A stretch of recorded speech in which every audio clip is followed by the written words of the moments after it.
Les amis, Eric Sékou Chel n'est plus le sélectionneur des Aigles du Mali. Il a été limogé ce jour par la Fédération malienne de football. Alors les amis, écoutez maintenant le communiqué de la Fédération malienne de football à propos de ce limogeage du sélectionneur Eric Sékou Chel.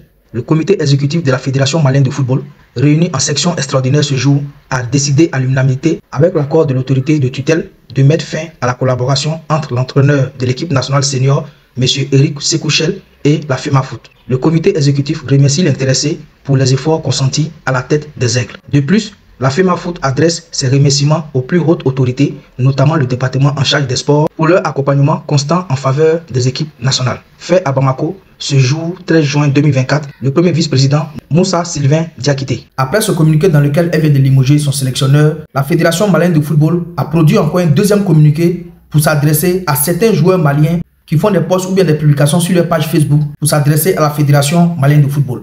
Écoutez le communiqué. Le comité exécutif a constaté avec regret des sorties malheureuses sur les réseaux sociaux de certains joueurs. Les auteurs de ces actes doivent savoir que porter le maillot de l'équipe nationale est un privilège qui les oblige à un devoir de réserve. Le comité exécutif rappelle aux joueurs et aux encadreurs des équipes nationales que ce genre de comportement ne sied pas avec leur statut. Fait à Bamako, ce jour 13 juin 2024, le vice-président Moussa Sylvain Diakité. Je ne suis ni prophète, ni pasteur, ni imam. Mais hier, pour vous qui me suivez, j'ai produit une vidéo ici hier qui est encore disponible sur ma page Facebook et j'ai parlé de ce sélectionneur malien Eric Sékou Chel. J'ai dit dans cette vidéo que les paroles qu'il a dit après la CAN, après l'élimination du Mali en quart de finale par la Côte d'Ivoire, la parole qu'il a prononcée selon laquelle il faisait de la Côte d'Ivoire son combat, c'est-à-dire lui, en tant que sélectionneur des Aigles du Mali, il veut forcément battre la Côte d'Ivoire. Dans cette vidéo, je lui ai dit, au lieu de faire de la Côte d'Ivoire son objectif principal, c'est-à-dire battre la Côte d'Ivoire, il ferait mieux de mieux organiser son équipe, de placer sa tactique et de mettre une belle équipe malienne en place. J'ai fait cette vidéo ici hier. Pour vous qui me suivez, la vidéo est actuellement disponible sur ma page Facebook. On dirait que je suis un prophète. Et j'ai dit dans cette vidéo, il dit, s'il ne fait pas attention, cette parole qu'il a prononcée pour dire non, qu'il fait de la défaite de la Côte d'Ivoire, c'est-à-dire lui, il veut battre la Côte d'Ivoire. Je lui ai dit que s'il est encore sélectionneur du Mali, c'est parce qu'il a prononcé cette phrase pour apaiser certains supporters maliens. Et que s'il ne faisait pas attention, la phrase qu'il a prononcée hier peut se retourner contre lui aujourd'hui. Et j'ai fait cette vidéo hier. Et aujourd'hui, la Fédération malienne de football produit un communiqué pour informer les supporters maliens, ou bien disons le peuple malien, pour dire que Eric Chel n'est plus le sélectionneur du Mali. Alors, j'avais dit ça ici. Famille, regardez cette vidéo. Cette Coupe d'Afrique 2023 en Côte d'Ivoire, en quart de finale par la Côte d'Ivoire, une élimination que certains Maliens ont vue comme une humiliation.